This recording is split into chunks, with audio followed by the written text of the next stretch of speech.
The towel slipped from my hands, but I didn't flinch. Her laugh, a dry, hollow chuckle that bounced off the laundry room tiles, hung in the air like mildew. "You're lucky I even let you touch me," she said.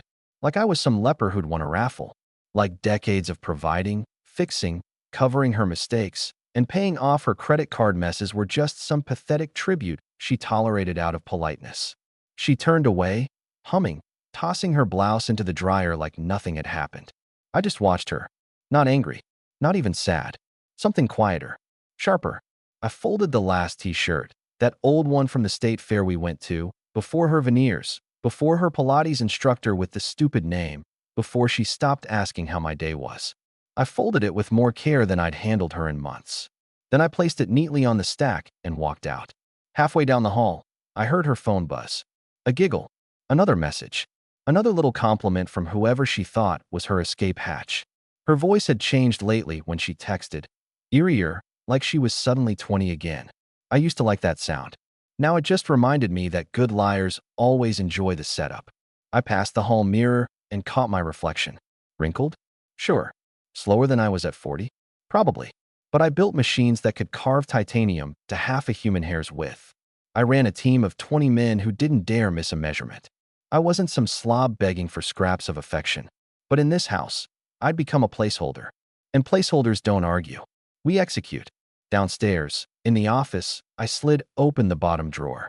It hadn't been touched in months. Not since I'd printed her client meeting calendar from iCloud and noticed one too many Tuesday dinners at the Burstone Hotel. Conveniently, never billed to the brokerage account. Inside was the box. Small, smooth oak, brass hinges. I carved it myself after retiring. It was supposed to hold cufflinks. Instead, it held clarity. Empty still, but not for long. I opened my laptop. The folder was right where I'd left it, waiting for the day she smirked. Evidence first. Revenge later. No rush. No drama. Just a man doing what he's always done. Cataloging, protecting, cleaning up someone else's mess. First up, emails. A realtor friend of hers, Celeste, had CC'd her on some fun weekends in Ridge Hill. Except the dates matched exactly with the training retreats she claimed to be at. One even included a rental car receipt in Vanessa's name, with a second driver added. Not me. Then came the texts. She thought the iPad in the guest room was just for Netflix. She didn't realize I'd synced her phone to it 6 months ago. The thread stuck out immediately. Can't wait to see you outside the sheets for once LOL. Thumbs up reply. A shirtless mirror selfie. Burstone Hotel wallpaper in the background. That hotel always smelled like lavender and stale desperation. Now I knew why. Later that night, she came downstairs, makeup off, wearing that smug little robe she broke out when she wanted to play affectionate wife. "You didn't say goodnight," she said, tilting her head. "I figured you were tired of touching me." I replied, smiling just enough to make her blink. "You're being dramatic," she muttered. I nodded slowly. "Because men like me don't need second chances. We need evidence." By 11:17 p.m., she was asleep upstairs, podcast murmuring, tablet sliding off her chest. I sat at the desk, the oak box in front of me. Emails printed, screenshots saved, chronology sorted. She always thought I didn't check receipts. Maybe that was true, but I checked patterns. And people like her always left fingerprints. One message chilled me more than the rest. "He's nice but dull." A placeholder. My life started late. Dull. Placeholder. I clicked save. Dropped it into a folder labeled June Justice. Encrypted. Backed up. Copied 3 times. One flash drive. One cloud. One safety deposit box downtown. This wasn't a reaction. This was preparation. She floated through the next few days like nothing was wrong. Yoga pants. Oat milk lattes. Smiling at her phone more than she ever smiled at me. I didn't argue. I didn't poke. I just kept collecting. Thursday, she left early for client brunch. I logged into our bank portal before she'd even hit the main road. New charge at the Burstone. Room service. 2 entrees. Bottle of mid-tier champagne. I downloaded the statement, renamed it Garden Tools, and slid it into the evidence folder. That afternoon, I stopped by my lawyer's office. Marcus had the kind of calm that makes you think he's either a saint or a shark in disguise. He skimmed the printouts, the receipts, the texts. "When the time comes," he said, "you'll own the chessboard." "Not just the game?" I asked. "Logan," he smirked, You'll own the board, the pieces, and the table it's sitting on. Friday night, she went upstairs to watch a show. I waited 5 minutes, then followed quietly. She was on the bed, earbuds in, smiling that private smile. I didn't need to hear the words. Her body language said enough. I backed out of the doorway, walked to the garage, and opened the old lockbox where I kept the things she'd forgotten I even owned.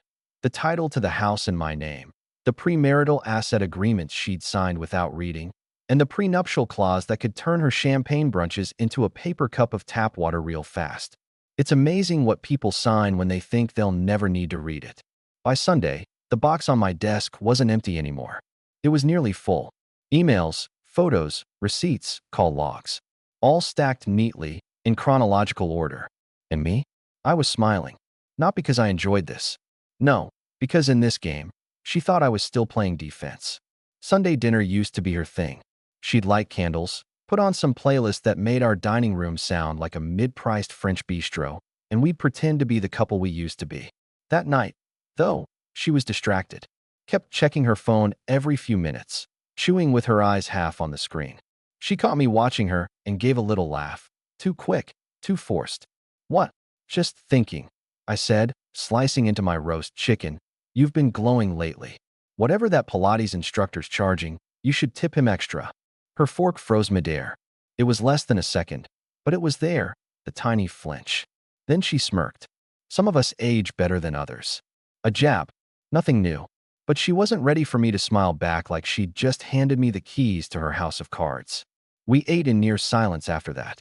The clink of cutlery, the occasional buzz of her phone, the muffled hum of the fridge. I didn't touch my wine. I needed my head clear. After dinner, she went upstairs to take a bath. 10 minutes later, I followed, not to the bathroom, but to the office. Her iPad was there, plugged in, screen lit. No passcode. She'd never even noticed I'd set it to auto back up to my cloud account. There it was, fresh message thread, time-stamped right after she'd excused herself from the table. Him. Wish you were here instead of with him. Her soon. He's distracted tonight. Distracted? No, sweetheart. I was documenting. I took screenshots, emailed them to my burner account, then wiped the sent folder clean. By the time she padded downstairs in her robe, hair damp and smelling like lavender, I was sitting in the living room reading a book I didn't care about. Want some tea? She asked. Sure. Make it chamomile. I didn't look up until she set it on the table. She lingered, maybe expecting me to start a fight. I didn't. I let her stew in the absence of confrontation, which is far more unsettling to someone who thrives on drama. Monday morning, I took the day off work. Not to mope. No, this was a field trip. I went downtown to the safety deposit box I'd rented a week earlier. Slid the oak box inside, locked it, and took the key. One copy only. No digital backups in the house. From there, I walked to the bank's legal department to notarize a few documents Marcus had drawn up. Temporary control of our joint accounts, transfer of certain assets into my trust, a clause freezing the sale or refinancing of the house without my signature. All airtight. By the time I left, I'd also made a quiet visit to an old friend, Eddie, the kind of private investigator who could find a ghost in a snowstorm. I handed him a list: the retreat, weekends, the brunches, the Pilates classes. She's not careful, I said. They never are, he replied, tucking the list into his jacket. That night, I pretended to be tired. Went to bed early. She stayed downstairs, watching TV, which I later confirmed meant FaceTiming in the kitchen with the same man from the Burstone photos. I could hear the low, breathy tone from halfway up the stairs. Instead of confronting her, I opened my laptop in the bedroom. The printer hummed as I ran off 2 copies of every email and message thread, every financial statement showing her little adventures. One set for the box, one for Marcus. She came up around midnight, smelling faintly of red wine and that floral perfume she used to wear only on our anniversaries. She slid into bed, back to me, no words. Tuesday morning, I let her leave first. As soon as her SUV rounded the corner, I went to the garage. That's where I kept the last piece of the puzzle, a GoPro I'd mounted discreetly in the corner months ago when the late night started. The footage was motion activated, stored on a hidden SD card. I scrolled through the files until I found it. 3 weeks ago, 11:42 p.m., her SUV pulling in, passenger door opening, Same man stepping out. They didn't kiss right away. Probably thought they were being discreet. But by the time they reached the side door, his hand was at her lower back, and she turned to kiss him full on the mouth. Evidence. Not suspicion. Not hearsay. Hard, clear, time-stamped truth. That evening, she must have sensed something. She was sweeter, asked about my day, cooked my favorite pasta, even opened the good bottle of wine without me asking. Halfway through dinner, she reached across the table and squeezed my hand. "You've been quiet lately," she said softly. "Everything okay?" "Better than okay," I said, matching her tone. "I've been working on a project. You'll see it soon." Her eyes narrowed for a fraction of a second before she smiled. "Sounds mysterious." "Patience," I said, sipping my wine. The first Real crack appeared Wednesday morning. I was in the office when she came in, hair still damp from the shower, phone in hand. "Have you been in my iPad?" she asked, casual on the surface, but her grip on the phone was white-knuckled. "I use it sometimes for Netflix," I said, not looking up from my screen. "Why?" "No reason." She lingered in the doorway, studying me like she was trying to read my mind. Then she turned and left. 10 minutes later, I heard drawers opening upstairs. The vanity, the nightstands. She was checking for something. That told me she was starting to feel it. The subtle shift when prey realizes the predator's been in the room the whole time. By Thursday, Eddie called. His voice was brisk, almost cheerful. "Got your proof." And a bonus. The bonus was a series of high-res shots from a Ridge Hill weekend. Her and lover boy at a winery, arms around each other, her laughing at something he said. Eddie had also caught them leaving a jewelry store, small bag in her hand. "Engagement ring?" he asked. "She's already married," I said flatly. "Not for long, if that's what he's thinking." That night, she tried to pick a fight, accused me of being distant, of checking out of the marriage. I let her rant, pacing around the kitchen, gesturing with her wine glass like she was delivering closing arguments. When she finally paused, I said, "I've been focused." "On what?" she demanded. "On making sure the ending to this story is worth the build-up." She frowned. "What's that supposed to mean?" "You'll find out," I said, and walked past her. The sound of her wine glass hitting the counter was sharper than it needed to be. Good. Let her feel the edge. By Friday, the oak box wasn't just full, it was overflowing. Marcus had everything he needed. Eddie had delivered more than I'd asked for. And me?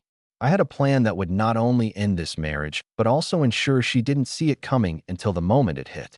She thought she'd been writing the script.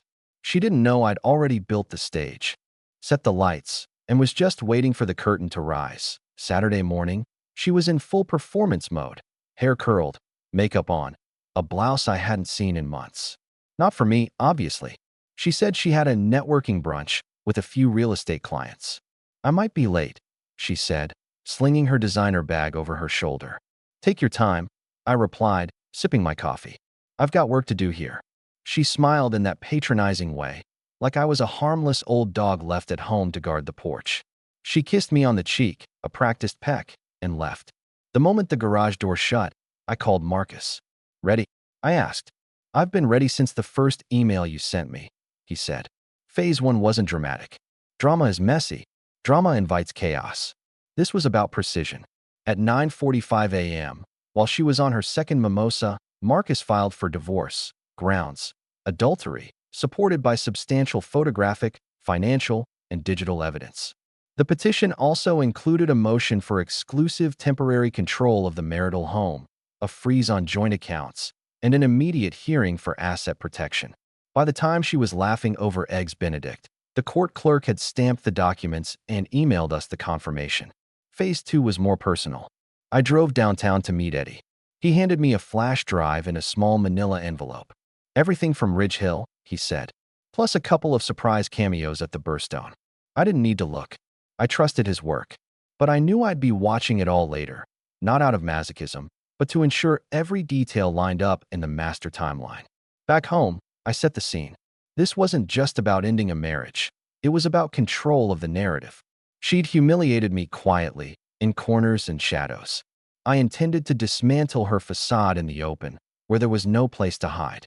I printed 20 glossy photos from Eddie's shots. Her with lover boy at the winery, her slipping into the Burstone, her wearing a necklace I'd never seen before, bought on a weekend she swore she was at a training seminar. I arranged them on the dining table like exhibits in a trial. Then, in the center, I placed the oak box. Full, heavy, waiting. At 3:17 p.m., I got the text. Heading home. Do you need anything from the store? No, I replied. Just come straight home. We need to talk. Those 5 words, we need to talk, are a relationship's air raid siren. I knew her stomach would drop before she even pulled out of the brunch parking lot. She came in at 3:42 p.m., stepping through the front door with a carefully neutral face. She looked from me to the dining table, saw the photos, and froze. What is this? Sit, I said. My tone wasn't loud, but it left no room for argument. She hesitated, then slid into the chair opposite me. Her eyes darted over the images, first with confusion, then with calculation. These are what? You've been following me. No, I said. I've been documenting you.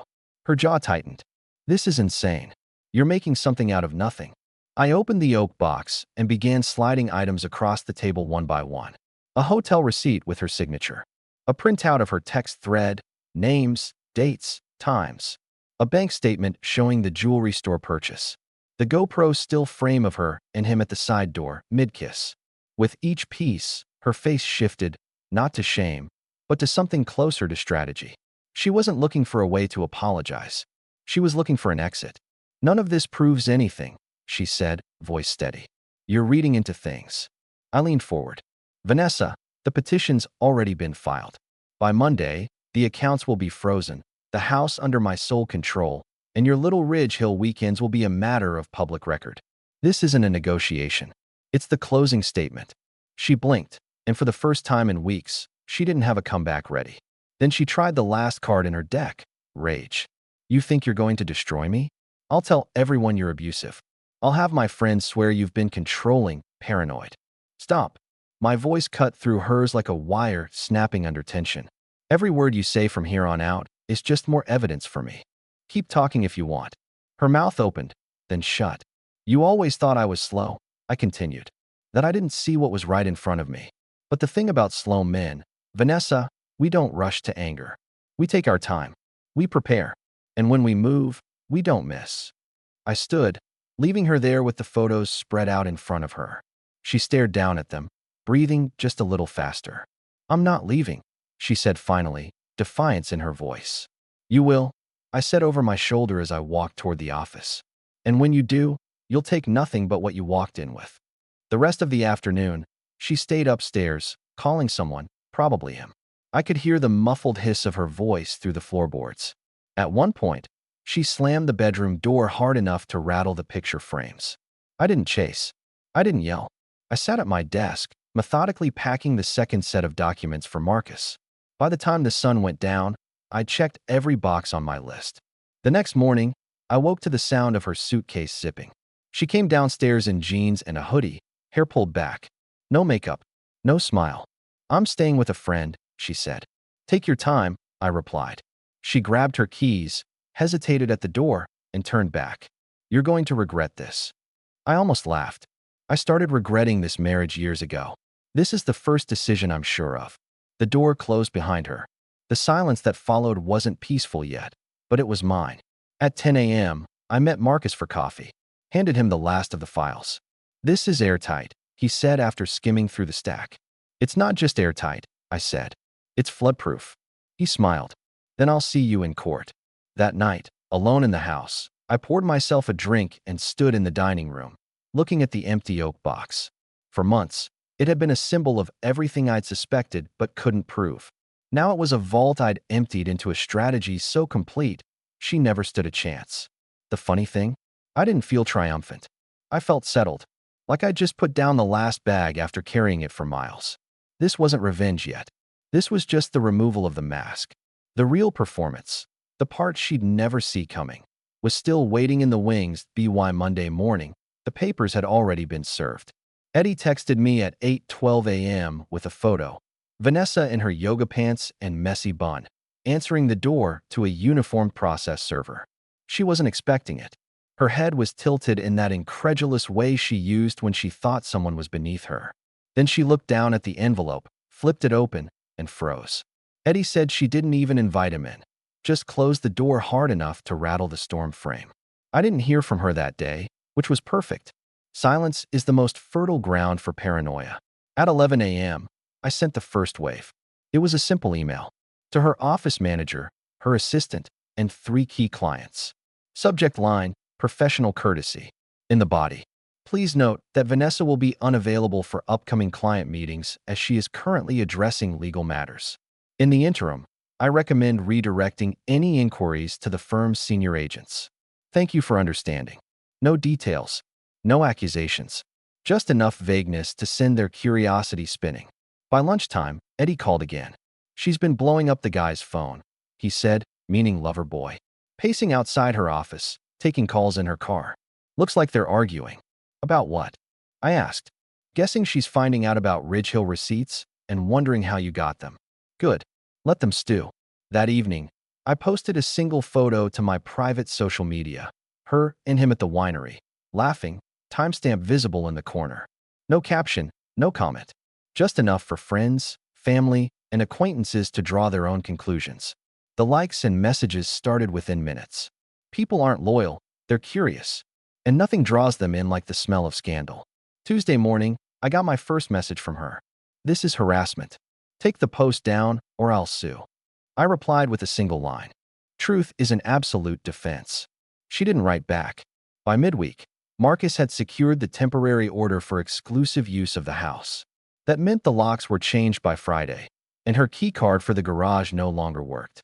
I timed it perfectly. She was at a girls' night when the locksmith arrived, and when she tried to come in the next morning to get a few things, the keypad blinked red. She called me 12 times. I didn't answer once. The next part was my favorite, because it wasn't even my doing. Her lover's wife. Yes, the man she'd been parading around Ridge Hill wasn't single. Eddie had confirmed it early on, but I'd held that card close.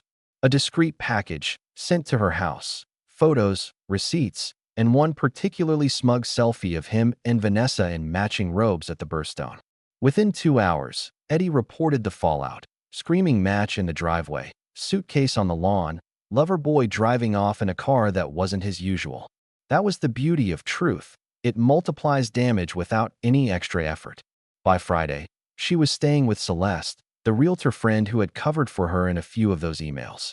But even that wasn't safe ground, because Marcus had quietly subpoenaed Celeste for any communications related to Vanessa's retreats. And Celeste? She wasn't about to perjure herself for free. Saturday morning, Vanessa tried the pity angle. We can work this out. You don't have to destroy me. Think of my career. Think of everything we've built. I replied, I am thinking of everything we've built. That's why I'm dismantling it properly. She didn't like that. The turning point came a week later, when her brokerage quietly dropped her from their marketing roster. No big announcement, just gone from the website. Her listings reassigned to other agents. She found out when a former client forwarded her the updated page with a polite, "Is this a mistake?" That's when she called me again, voice shaking between anger and panic. You've ruined me. No, I said evenly. You ruined yourself. I just put it in a folder. And here's where the unexpected part began. Because up to now, she'd been bracing for a straight divorce. Messy, sure, but survivable. What she hadn't considered was that I wasn't just cutting her out of my life. I was closing the gates behind her so she couldn't wander back in. Remember the prenuptial clause she'd signed without reading? It gave me ownership of certain investment properties if infidelity was proven. Properties she'd been counting on for her post-divorce safety net. Marcus filed the claim with the evidence attached. That meant not only would she leave without the house, she'd leave without her rental income. And because she'd been using those same properties to quietly secure personal loans, which I had also documented, she'd be in debt to 3 different lenders by the time this was over. 2 weeks in, the once confident Vanessa was a ghost of herself. No curated Instagram stories. No breezy brunch photos. The last time Eddie spotted her, she was in sweatpants at a strip mall coffee shop, staring at her phone like it was a firing squad. She'd been so sure she was directing the play. She didn't realize she was just reading lines in an act I'd already written. But I wasn't done. Not quite. There was one last reveal, something I'd been saving for maximum effect. Because the real revenge wasn't in freezing accounts or taking properties. It was in dismantling the image she'd built of herself as untouchable, desirable, always one step ahead. And for that, I needed an audience bigger than friends and colleagues. So I started making calls to the charity board she served on, the neighborhood association, even the local lifestyle magazine that had once run a puff piece on Vanessa's secrets to success. The story wasn't mine to pitch directly, but you'd be surprised how fast people will talk when you give them the right starting sentence. You might want to know who's really been representing your organization. By the end of the month, she wasn't just out of the house. She was out of the circles she'd spent years curating. The only place left for her to go was the one place she never wanted to be. Back to square one, with no leverage and no illusions. And me? I wasn't interested in watching her scrape herself off the floor. I'd already moved on, literally. The house was quieter, cleaner. I slept better. Because revenge, when done right, doesn't leave you raging. It leaves you free. The charity gala was her big stage every year. She loved those nights. Rented gown, camera flashes, networking with people she thought were the right kind of rich. 2 days before the event, I got a call from the board chair. Apparently, there'd been serious concerns brought to their attention about her professional conduct. The chair didn't give details, but I knew exactly which photos had been slid into the right inboxes. When she arrived that night, gown shimmering, smile locked on, she found her table had been moved from the front of the ballroom to the back, and her name wasn't on the program anymore.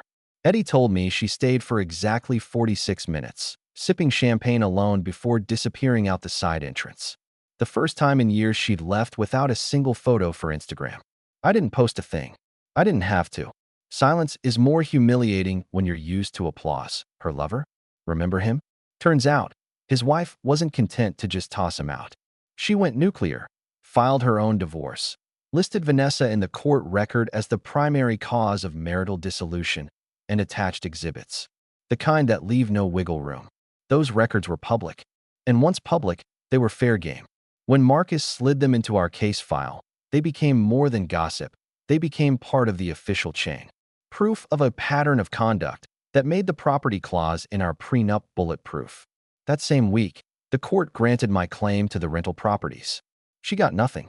It was the first time I saw in writing what I'd been working toward. Her signature on a judgment that left her with less than she came in with. 3 months in, she vanished from all her usual haunts. No brunches, no open houses, no wine and cheese selfies. Celeste, her loyal friend, had quietly cut her off after the subpoena.